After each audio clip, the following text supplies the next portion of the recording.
Shopping করতে তো আমাদের সবারই খুব ভালো লাগে, তবে শপিংটা যদি কেউ করাতে নিয়ে যায় তাহলে আরও বেশি ভালো লাগে, তাই না?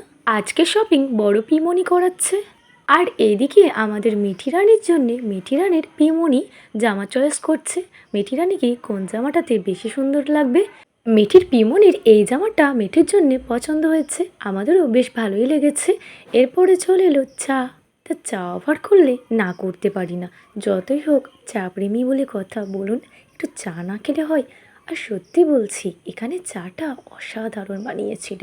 আর একজন ব্যস্ত মানুষ, যাকে আমার ভিডিওতে আপনারা প্রায় সময় দেখেছেন কানে ফোন নিয়ে থাকতে, আসলে কাজটাই তার এমন, সারাদিনে তার প্রচুর মানুষের সঙ্গে কথা বলতে হয়, প্রচুর ফোন নিয়ে তাই ব্যস্ত থাকতে হয়। সবাই সবার জামা চয়েস করছে, আমি এই বাইরের ভিউটা দেখছিলাম, কি অপূর্ব লাগছিল চেনা শহরটাকে। আর আজ আমি আর মিঠি দুজনেই একদম লালের লাল হয়েছিলাম। তার কারণ হচ্ছে, লাল খাবারে যে চ্যালেঞ্জটা করেছিলাম ওই দিন সন্ধেবেলা করেই আমরা শপিং করতে চলে গিয়েছিলাম। আর এখানে পাঞ্জাবির কালেকশনগুলো বেশ ভালো ছিল। এরই মধ্যে আরিসের জামাটা নেওয়া হয়ে গেছে, ওটার আর ভিডিও ক্লিপ নেওয়া হয়নি। এরপরই প্রণয়ের জামা আর প্যান্টের চয়েস করা হচ্ছিল। তো সবার জামা কাপড় নেওয়া হয়ে গেছে, আর আমার জন্য পিমনি কিন্তু কলকাতা থেকেই নিয়ে এসেছিল।